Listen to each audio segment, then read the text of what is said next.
Welcome to the 365 Retirement Podcast with the team at Rubino & Lang Wealth Partners. John Connolly is here today. My name is Randy Cook, and each week we talk through some of the issues of retirement, some of the things you might be worried about, and maybe we can help you out.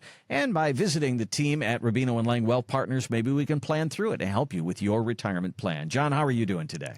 I'm doing great, Randy. How are things with you, my friend? I'm good. I like this time of year for sure, but some of the headlines are a little funky as far as that market is concerned. We've got an election year going, and there's a lot of worry about what's going on. But as I put my nose in the business news, this was kind of shocking to me. We all know about Tupperware. Our moms had Tupperware. Every time you open up your cabinet, there was Tupperware. Was there Tupperware at your house? Absolutely. There's still Tupperware in the house. Absolutely. Well, Tupperware has gone bankrupt. They're $1 billion in debt, and they're closing shop. And I looked into why. How could Tupperware go out of business? Well, they said that while everybody else was putting merchandise in stores, merchandise in Amazon, everybody online, Tupperware didn't do that. They stayed with that tried and true model of doing the Tupperware parties where moms would all come over to the house. And that ended about 2 years ago. And Tupperware is now ending as well. So it makes me think about evolving and updating. And, you know, when we talk about a financial plan, John, you've said it in the past, you can't build a plan and just set it in motion and set it and forget it. It's got to evolve. It's got to be adjustable. So talk to me about that. You build a plan. If somebody were to build a plan 5 years ago, they wouldn't be taking advantage of interest rates. They wouldn't have accounted for all the inflation we had. You got to have a plan that's going to work for you in the times we're in. Yeah, you have to have a plan, like you said, that's going to work for you in the time that you're in. But at the same point in time, you have to be adjustable as much as your plan has to be adjustable, right? And how do you do that? One, you have to, in order to adjust your plan, you have to be meeting with your financial advisor on a quarterly or semi-annual basis. And that allows you and your advisor to kind of take a look at, hey, this is what's going on in the stock market today, in the economy. This is how your portfolio is reacting and performing during these times based on current climate. And then this is what we're going to try to do to your portfolio to either capture some growth opportunities or play a little bit of defense. Like you said, in 2022, the Federal Reserve was raising interest rates very aggressively. If you weren't meeting with your advisor and adjusting your portfolio to offset those rising interest rates, then you might have been stuck holding more bond positions than you wanted and rode that crest down, because as interest rates go up, the value of bonds go down. So you have to be looking at your portfolio and adjusting it accordingly. Like in the last 2 years, we look at the S&P 500 is above 20% the last 2 years. If you're not sitting down and having these reviews and rebalancing your portfolio, all of a sudden you could be entering into 2025 or so forth, and you might be top heavy. Your rating or risk tolerance might have gotten out of whack. Now you're taking on more risk than you're probably used to. And if the market does shift, your portfolio will go down sooner versus if you were more balanced and rebalancing your portfolio on a consistent basis.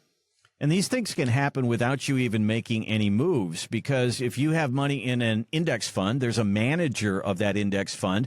And when NVIDIA is going crazy, they're probably pushing money there. You don't know about that. You just know that your money's going up. And then when NVIDIA goes down, then you lose money and you wonder why. And as you say, without even making a move, you can be top heavy and not ready for the next pullback. And if you're not talking about protection after the market goes up like it has, you could get stung pretty bad in retirement, couldn't you? Yeah, we sit down with people, and you know, when the market's a little bit of volatile, you sit there and you have your reviews, and all of a sudden, maybe someone who's normally a moderately aggressive risk tolerance, and the market kind of shifts in the negative, and it's keeping them up at night, or they seem to be more nervous than maybe their risk tolerance calls for. So we have to kind of maybe adjust that, take their temperature, so to say, and look at it and say, let's go through another risk tolerance assessment with you and see if your philosophy has changed. Are you still moderately aggressive? Your risk tolerance is one thing that you think you can handle, but what is it that your portfolio needs? So you may say, I want to become more conservative during these times, but your portfolio may not be able to handle a more conservative portfolio.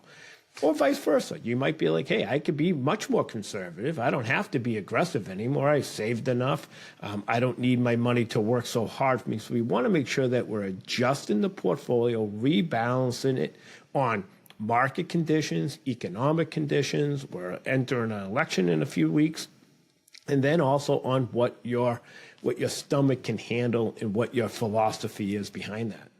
And so we're looking and talking about the things on the outside that can affect your money. But what about the things that happen in your life? I mean, it's one thing if the economy's going one direction and you got to keep track of that and you've got to know what's working and what's not working and what might work in the next 6 months or a year. But if all of a sudden a spouse passes away, a kid moves back home, somebody gets a divorce, I decide I want to make my house the pool party for all my grandchildren and I want to build a pool.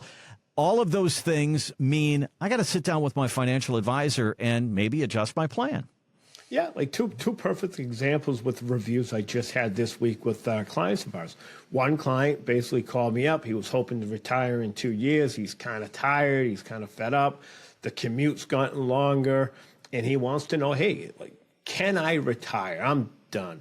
And we went through the numbers. It's 2 years ahead of where he was projecting, but based on where the market is and how things are performing, we went and we redid the plan. We kept it up to speed, and he can retire. And then, that makes him go back to work tomorrow, feel a little bit better. Like, all right, I could leave here if I really wanted to. I'm on the path. I am financially independent. I'm choosing to work. I don't have to work. And that's a big difference. It makes you feel better. One client that recently we just had a review with, their circumstances changed a bit. They're doing very well. They're retired. But their kids aren't doing as well as they would like them to do. They're looking at the struggles. We all see the housing market is very tight. There isn't a ton of inventory. And they're watching their kids just really work hard, and save money. And their concern is they'll never save the 20% down payment, especially with interest rates as high as they are. They're concerned that their kids won't be able to afford a house. So they've asked us, hey, can we look at the plan? What if we pull some capital from our investments and we gifted it to our kids? What's the tax ramifications of that? What are the gifting rules? But what does that do to us overall if also we pull a pretty significant chunk of money out of our portfolio to gift to the kids so that will help them get that down payment of that house? And we went through that plan and we showed them that there was going to be really no effect to them long term. They've done a really good job of saving. The money's growing. They don't need their money to work as hard as they once thought they did. And we're able to show them, like, hey, you can gift this amount of money to your kids, and it's not going to have any effect on the probability of success moving forward. You're still in a very strong position. And, that makes them feel really comfortable. And now that they want to see their kids thrive while they're living versus, hey, we're going to pass away, they're going to inherit all this. Let's help them out now while they're living. But these are some things that kind of happen throughout the years and the days. Your health changes. Maybe your marital situation changes, your work situation changes. So you want to make sure that you're meeting with your advisor, you're reviewing your portfolio, and you're making sure that things are up to speed and they reflect your current situation today. Yeah, there's one thing that's consistent in our lives. That's change. And the markets are going to change. The economy is going to change. The president is going to change. Taxes are going to change. You're going to change. And you need a financial plan that's going to change right along with you and handle those needs. We call it a 365 retirement plan. We would love to put one together for you at no charge. If you give us a look on our website, which is 365retirement.com, 365retirement.com. There's a button up in the upper right-hand corner. It says Talk to an Advisor. When you click there, you can actually schedule on a calendar your 10, 15-minute phone call with John or some of the team at Rubino and Lang Wealth Partners, and we'll talk through what your questions are. And many times that leads to an in-person or a Zoom meeting where we sit down and say, okay, how can we help you solve these problems? Let's get it all out on the table and start to work some numbers. That's where the real work begins. We'd love to do that for you, and we'll do that for you at no charge. Again, go to 365retirement.com. We thank you so much for watching, and we'll see you next time here on the 365 Retirement Podcast.